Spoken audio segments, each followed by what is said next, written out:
I'm Officer Dan Marsh, and when I responded to an intruder call at a woman named Claire's house, what I encountered was not human. It was very real, and it was very evil, and it permanently changed the course of Claire's life as well as mine. What happened in that house still doesn't make sense to me, and I've asked myself 100 times, what did I actually see? And I still don't have a good answer, but I know it was real. It started with a 911 call. Dispatch said a woman thought someone had broken into her house. Her name was Claire. She said she heard footsteps and noises. She said it sounded like something moving around upstairs. I told dispatch I was close by. I told them I'd be there in a few minutes. I got there in 6. Claire was standing on the lawn when I pulled up. She was shaking, wrapping her arms around herself. She looked like she hadn't slept in days. I asked her what exactly she heard. She said scratching at first, and then footsteps. Slow, heavy footsteps, like something was dragging itself across the floor. She said it started an hour before she had called us. She said she almost didn't call because she thought she may have been imagining it. But then she heard her name. Someone upstairs whispered her name. That's when she ran outside and called us. I told her to stay by my car. I told her I'd check the house and I'd come right back. She grabbed my arm before I went. She said, please be careful. I told her I would be. I went inside alone. The house was quiet, very quiet. The kind of silence that feels wrong. I checked the living room first. Nothing seemed out of place. I checked the kitchen. There was nothing there either. I moved towards the stairs. Each step creaked a little bit under my weight. And that's when I heard it, a scratching sound coming from somewhere above me. I stopped completely and I listened. The scratching stopped too, like whatever it was knew I was listening. I pulled out my flashlight and started up the stairs. The hallway upstairs had 3 doors. I checked the first bedroom, empty, just a bed, a dresser, nothing unusual. I checked the closet inside, there was nothing in there either. So I moved to the second door. My hand was shaking when I reached for the handle. I don't know why, because I hadn't seen anything yet, but I felt something. Something was wrong, and something was very close. I opened the door slowly. I shined my flashlight into the room. I checked the corners at first, and then I checked the far corner by the closet, and that's when I saw it. It was not human. It had 6 legs, long and thin, bent at strange angles. It wasn't standing upright like a person would. It was crouching low to the ground, like an insect. Its skin looked gray, almost translucent. I could see through it slightly, but its face stopped me completely. It was Claire's face, the exact same face, the exact same eyes staring back at me. I froze in the doorway.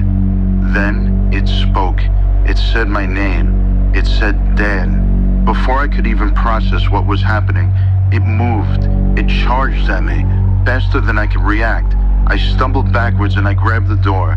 I slammed it shut with everything I had. I threw my full weight against it. It felt like it was hitting on the other side, hard, once, twice, then 3 times. It was slamming against the door like it wanted out.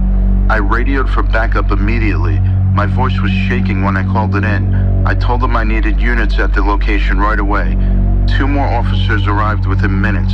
We stood outside that door together, our flashlights up and our weapons ready. I told them what I saw, and they looked at me like I was losing it.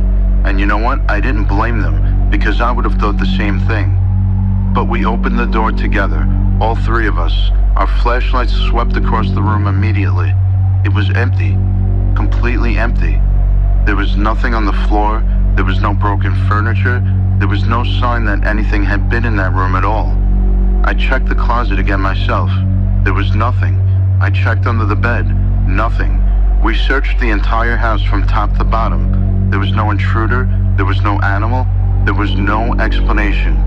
I didn't tell my captain everything I saw that night. I just said I responded to a call and I didn't find anything. But I couldn't stop thinking about it. After that night, I checked in on Claire from time to time, just to make sure she was doing okay. She told me she couldn't sleep in that house anymore. She stayed at her sister's house for a long time, but eventually she had to go back. She had nowhere else to go. A few weeks after she moved back in, she called me. She told me she brought someone in to help, a man who specialized in demonic disturbances, someone her sister had found through a friend of a friend. She said he walked through the house, the entire house. He didn't ask many questions about the house itself. Instead, he asked questions about her stress levels, her sleep patterns, her emotional state. She admitted to him that she had been struggling for years. She was battling depression on and off since her early 20s. He told her something that she couldn't stop thinking about. He said certain entities look for something to attach themselves to, like depression, negative feelings, a bad mindset, something dark, something already present. He said this thing had found something inside of her to latch onto, and it had taken her own face to get closer to her, to make itself more familiar, to make itself feel like her. She told me she didn't fully understand what that meant, but somehow she felt it was true. It felt like it explained something that she couldn't put into words. After that visit, things were quiet for a while, almost 2 months without any incidents. She started to believe that maybe it was over. But then the noises started again. Small at first, like footsteps in the hallway at night. She called me a few times just to talk through it.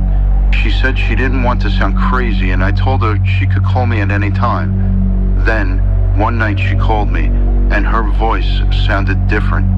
She said she woke up in the middle of the night, and something was on top of her. She said it felt heavy, like actual weight pressing down on the bed. She opened her eyes, and it was crouched over her, just like the thing I saw. 6 legs bent at odd angles. Its face was inches from her own face, and it had Claire's own face. She was looking at herself, staring right down at her. She said she couldn't move, she couldn't scream, she couldn't do anything. She said her whole body felt paralyzed, so she did the only thing she could think of. She closed her eyes and she started to pray. She said she prayed harder than she ever had in her entire life.